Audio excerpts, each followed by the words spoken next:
দিনের বেলা বাইরে হওয়া যাবে না, রাত্রে কাজ করতে হবে, এত গরম। দিনের বেলা এসিতে ঢুকে থাকবে আর রাত্রে তারা কলকারখানার কাজ করবে।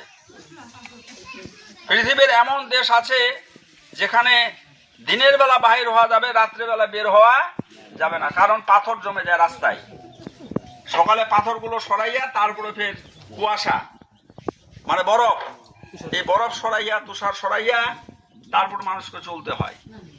তাহলে আমি কথাটা বলতে চাচ্ছি, পৃথিবীর অনেক দেশের চাইতে আমাদের দেশটা অনেক সুন্দর। আবহাওয়া সুন্দর, মাটি সুন্দর, পানি সুন্দর, সবই সুন্দর। কিন্তু এই সুন্দর দেশটাকে যদি দুর্নীতিমুক্ত ভাবে ভালো লোকেরা পরিচালনা করতো, তাহলে দেশটা আমাদের আরো অনেক দূর আগায় যাইত। দেশটাতে দুর্নীতিগ্রস্ত যারা ক্ষমতায় এসেছে সেই 54 বছরে, তাদের নিজেদের ভাগ্যের পরিবর্তন করেছে, জনগণের ভাগ্যের কোনো পরিবর্তন